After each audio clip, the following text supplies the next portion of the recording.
Florida Governor Ron DeSantis has been fighting like crazy to keep the Chinese government out of Florida. Chinese companies are coming after our kids and even trying to get close to our military bases, right here in our own backyard. It's a huge national security risk, and of course, the mainstream news won't touch it.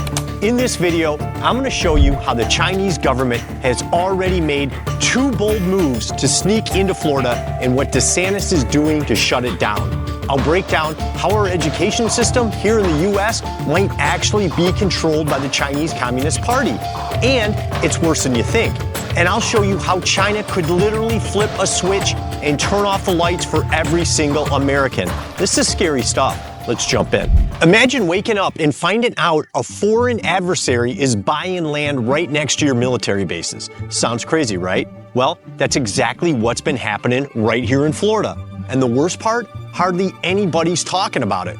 The Chinese government, through companies tied directly to Beijing, has been buying up farmland and properties dangerously close to some of our most critical military bases. In Florida, the biggest concern has been around places like MacDill Air Force Base in Tampa and Eglin Air Force Base up in the Panhandle. These aren't just some random airstrips. MacDill is home to U.S. Central Command and U.S. Special Operations Command.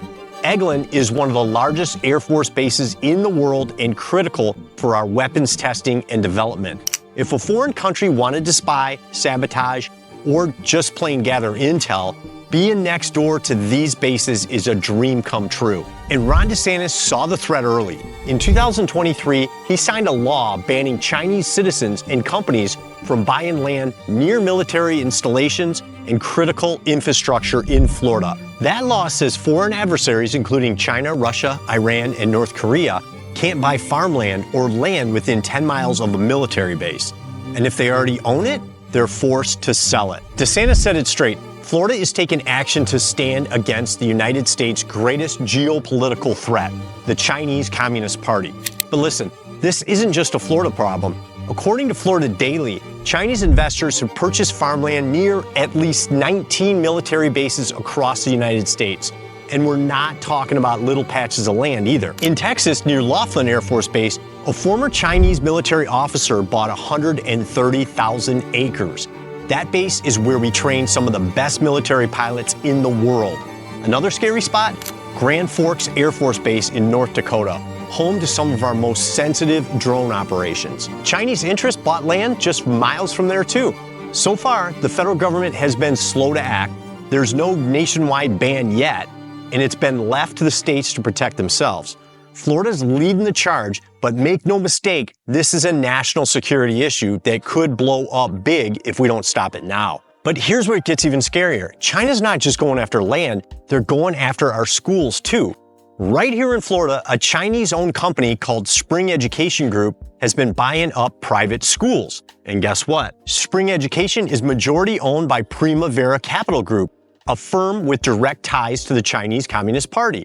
DeSantis didn't waste any time. In 2024, he passed legislation making it illegal for Florida taxpayer dollars, through school vouchers, to go to any schools owned by a hostile foreign country like China. If you're wondering, a school voucher is basically a program that lets parents use state money to help pay for private school tuition. Florida has a huge voucher system, and DeSantis made sure not a single dollar of that money ends up in the hands of China. Now, there's 4 Florida schools that were directly flagged for these ties to China, and they are the Lower and Upper Sagemont Preparatory Schools in Weston and Park House Academy and Park Maitland School, both in Winter Park near Orlando. The Florida Department of Education said these schools posed an imminent threat to the health, safety, and welfare of students and the public. DeSantis put it bluntly, the Chinese Communist Party is not welcome in the state of Florida. And here's the crazy part. This isn't just a Florida problem. Primavera Capital and other Chinese-linked groups have their hands on over 200 private schools across the United States. They're buying up K-12 schools all over the country. And meanwhile, in China, Americans cannot buy Chinese land, and they definitely cannot buy Chinese private schools either. So why are we letting them do it here? But it gets even worse. It's not just happening at the K-12 level. Public universities are in the mix too. Harvard University, one of the richest schools in the country, has been stuffing their pockets with foreign money, according to an article in the Daily Caller, and a lot of it. Since 2017, Harvard pulled in over $1.1 billion from foreign countries. Out of that, about $100 million came straight from China, and another $1.6 million came from what they're calling the Palestinian territories. And the U.S. Department of Education found that Harvard's paperwork was totally messed up. They weren't being honest about where the money was coming from or what it was being used for. Linda McMahon, the education secretary, came out and said this: Harvard was breaking the law by not reporting properly. The Trump administration started digging into it because they didn't want Harvard being influenced by countries that hate America. Nobody really knows how Harvard spent all that money, but we do know that about $34.2 million from China was tied to contracts where China got to pick the principal investigator for research projects. That's just a fancy way of saying China got a say in who was running sensitive American research. Think they picked people looking out for the US? Probably not. And if you think it was just China, nope. Harvard also took millions from England, Japan, and Hong Kong, but China was by far the biggest player. Now, I was pretty shocked when I learned all this stuff, but I wanted to find out what else have they been doing, and what I learned next blew me away. But first, I gotta be honest, I couldn't create any of these videos by myself. I got a virtual assistant or VA that does it for me. And Wise VAs can get you your own VA too. They'll find you a rock star assistant in under 7 days, trained, onboarded, and ready to work without you doing any of the hiring headaches. And it's not just for video editing. These VAs can handle admin work, bookkeeping, customer support, marketing, anything you need. It's 100% risk-free. You don't pay until you love your VA, and if it's not the right fit, they'll replace them for free. Rates start at only $1,600 a month for a full-time dedicated VA. Go to wisevas.io/grant to book a free discovery call. I'll also drop the link in the description below this video. Now, here's what I learned. China's been busy messing around with our cell towers too. Back in 2012, US officials started finding big security problems with Huawei's 3G towers in America. Now, Huawei wasn't just some small-time company. They were huge. They were expected to even pass Samsung as the top cell phone maker. The problem was where they were putting these towers, right near US military bases. Not by accident either. These towers had the tech to pick up military signals, and there were real fears that the info could be sent back to China without anybody knowing. Even their phones were a worry because they could potentially spy on sensitive conversations tied to national security. In 2019, President Trump stepped in. He called it a national emergency and banned Huawei from doing business in the US.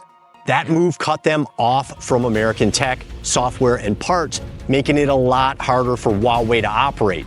Then in 2022, the FBI and US Commerce Department dug deep and found even more trouble and stuff. Huawei's gear on rural towers, especially around the Midwest, had the ability to intercept and even disrupt critical Department of Defense communications, including signals tied to US nuclear operations. Even though they never caught China red-handed, just knowing the equipment could do it was enough to set off alarms everywhere. Huawei, of course, denied everything. They said their stuff only uses normal commercial signals and can't tap into any military networks. But after all the sketchy placements and the risks involved, the US started ripping out their equipment, although progress has been slow because it's expensive and complicated. As of early 2025, the investigations are still rolling. But it doesn't stop there, and it gets even worse. Another thing China's got its hands on in the US is the power grid. Between 2006 and 2023, the US imported about 430 large transformers from China. Out of those, 349 were the extra heavy-duty kind, the ones that handle over 100,000 kVA. And they're critical for moving electricity across the country. To put it in perspective, just one of those bad boys can power 10,000 homes at the same time. China is the world's top supplier when it comes to advanced grid parts like transformers, circuit breakers, inverters, especially for ultra-high voltage systems. That's a big deal because if you control the hardware, you might control the whole system. Experts have even raised alarms that Chinese-made transformers could be packed with hidden tech that could allow for remote shutdowns or cyber attacks. The US just doesn't have the ability right now to make enough of these transformers on our own, and most of the raw materials we need still come from overseas. a lot of it from China. So when you hear people talk about how vulnerable our grid is, this is a huge part of why. There's a possibility they could turn the lights out on the US with a flick of a switch. And our dependency on China needs to change. And I don't think people understand how serious this is. In just 3 days without power, we lose all drinking water, food supply, and gas. By week 2, hospitals collapse, violence explodes as people fight for food, and if you're lucky enough to live into month 2, America turns into every man for himself with mass starvation and complete chaos. Meaning, without weapons and ammunition, you will not survive. On a side note, there's an awesome movie on Netflix about this called Leave the World Behind. Check it out. So here's the deal. We rely on China way too much, not just for junk like cheap toys, t-shirts, and dollar store stuff. I'm talking about things we actually need to live. Medicine, power, technology. Without it, we're toast. If China ever decided to pull the plug, they could hurt us bad. They could stop sending us antibiotics, car parts, even the materials that keep the lights on. We'd be sitting ducks. And the worst part, they could do it almost overnight because we've handed them that kind of control. Get this, it's been reported that China supplies 97% of the antibiotics used here in the US. Think about that. You get sick, you need an antibiotic, and you're dependent on a country that isn't exactly our best friend. On top of that, they supply about 90% of key generic drugs like ibuprofen. It's insane how much of our healthcare depends on them. But it doesn't stop with medicine. China also controls most of the rare earth materials that go into electric car batteries, fighter jets, missile systems, and even smartphones. Without those materials, we can't build the things we need for defense or for everyday life. Our military, our economy, even our clean energy plans would come to a screeching halt, because they also make a huge chunk of the parts needed for solar panels and wind turbines. So even the people trying to push green energy are stuck relying on China too. So we've put ourselves in a really bad spot. It's like we built a house and gave China the keys, and one day they just might decide to lock us out. How do we fix it? We need to start making this stuff right here at home. Bring back manufacturing, build our own mines, our own factories, and hire our own workers. Trump's tariffs are a big first step. They make it more expensive for companies to just ship everything from China. That's the whole point, to level the playing field. If it costs more to import it, maybe they'll finally start building it here. If we don't get serious about this now, we're basically handing China a loaded gun and trusting they won't pull the trigger.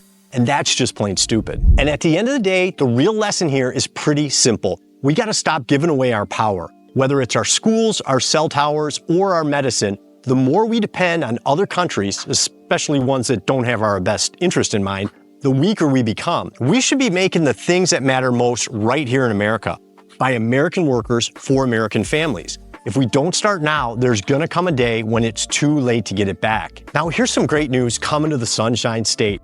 Click here to find out why Florida homeowners associations are done if this law passes. I'll show you how HOAs have been ripping off Florida homeowners for years and why this new law has HOA board members scared to death, because now the police are going to get involved. Click here and I'll see you there.